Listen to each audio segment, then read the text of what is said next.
श्री परमात्मने नमः। श्री चैतन्य चरित्रावली अध्याय प्रेम रस लोलुप भ्रमर भक्तों का आगमन। प्रेम परतंत्र भ्रमर चाहे कहीं भी रहने के लिए क्यों न चला जाए, किंतु वहाँ भी वह हृदय से कमल को नहीं भूल सकता। कस्तूरी को कितना भी छिपा कर रखो, उसकी गंध फैल ही जाती है और उसके प्रभाव को जानने वाले पुरुष दूर से ही जान जाते हैं कि यहाँ पर कीमती कस्तूरी विद्यमान है। प्रेम छिपाने से नहीं छिपता, प्रेम को विज्ञापन की आवश्यकता नहीं। कमल के खिलते ही मधु लोलुप भ्रमर अपने आप ही उसके ऊपर टूट पड़ते हैं। रस होना चाहिए, भ्रमरों की क्या कमी। सर्दी के दिनों में आग जलाकर स्वतंत्र स्थान में बैठ जाओ, तापने वाले अपने आप ही एकत्रित हो जाएंगे, उन्हें बुलाने की आवश्यकता ना पड़ेगी।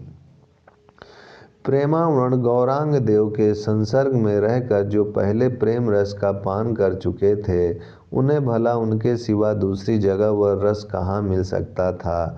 जिनके कणों में उस अद्वितीय रस की प्रशंसा भी पड़ गई थी, वे उस रस राज महासागर के दर्शन के लिए ही ललायित बने हुए थे। सार्वभौम भट्टाचार्य के मुख से प्रभु की प्रशंसा सुनकर कटकाधिपति महाराज प्रताप रुद्रदेव जी भी प्रभु के दर्शनों के लिए अत्यंत ही उत्कंठित बने हुए थे। श्री जगन्नाथ जी के मंदिर के सभी कर्मचारी, पुरी के बहुत से गणमान्य पुरुष तथा अनेक साधु संत प्रभु के दर्शन की इच्छा रखते थे।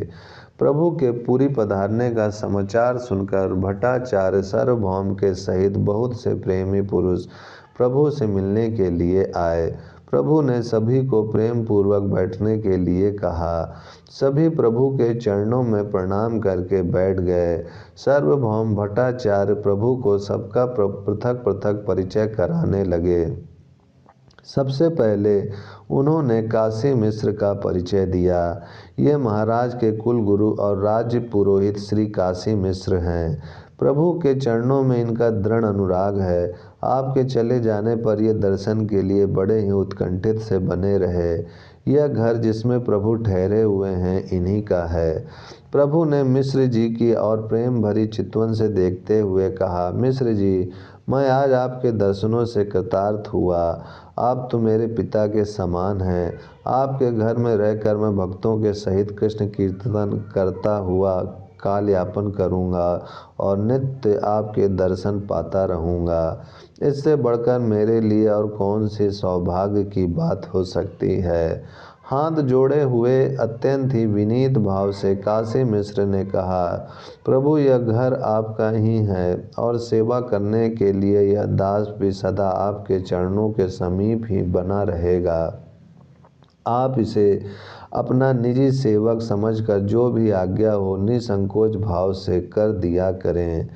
इसके अनंतर सार्वभौम भट्टाचार्य ने जगन्नाथ जी के अंतरंग सेवक जनार्दन भगवान के स्वर्ण बेतधारी कृष्णदास प्रधान लिखिया सीखी माइती, उनके प्रभाई मुरारी तथा बहिन माधवी और महापात्र प्रहरी राज प्रद्युम्न मिश्र आदि जगन्नाथ जी के सेवकों का प्रभु को परिचय कराया। प्रभु इन सब का परिचय पाकर इनकी बड़ाई करने लगे।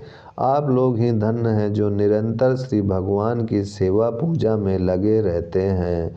मनुष्य का मुख्य कर्तव्य यही है कि वह भगवत सेवा पूजा के अतिरिक्त मन से भी दूसरे संसारी कामों का चिंतन ना करे।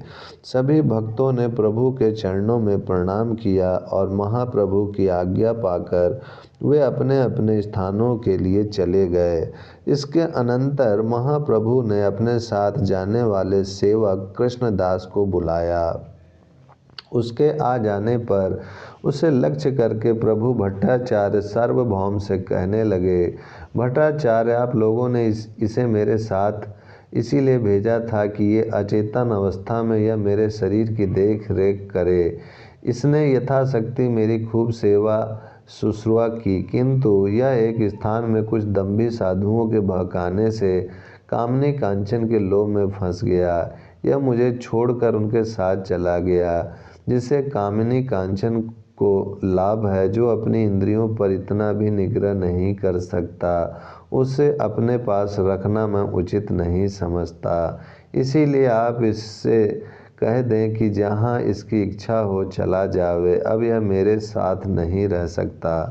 प्रभु की ऐसी बात सुनकर काला कृष्णदास बड़े ही जोरों के साथ रुदन करने लगा, किंतु प्रभु ने उसे फिर किसी भी प्रकार अपने साथ रखना स्वीकार नहीं किया। तब तो वह निराश होकर नित्यानंद जी की शरण में गया और उनके चरण पकड़कर रोने लगा। नित्यानंद जी आदि सभी भक्त इस बात को सोच रहे थे कि नवद्वीप में प्रभु के प्रत्यागमन का समाचार किस प्रकार पहुँचे। नवद्वीप के सभी भक्त प्रभु के वियोग दुख में व्याकुल बने हुए हैं। सची माता अपने प्यारे पुत्र का कुछ भी समाचार ना पाने के कारण अधीर हो रही होंगी। विष्णु प्रिया जी का तो एक एक दिन युग की भांति कटता होगा। इसीलिए कृष्णदास को ही नवद्वीप क्यों न भेज दें। इससे प्रभु की आज्ञा का भी पालन हो जाएगा और शोक सागर में डूबे हुए सभी भक्तों को भी परम आनंद हो जाएगा। यह सोचकर उन्होंने अपने मनोगत भावों को प्रभु के सम्मुख प्रकट किया। प्रभु ने उत्तर दिया, श्रीपाद, मैं तो आपका नर्तक हूँ, जैसे नचाएंगे वैसे ही नाचूंगा। आपकी इच्छा के विरुद्ध मैं कुछ नहीं कर सकता। जो आपको अच्छा लगे वही कीजिए। ओम शांति शांति शांति।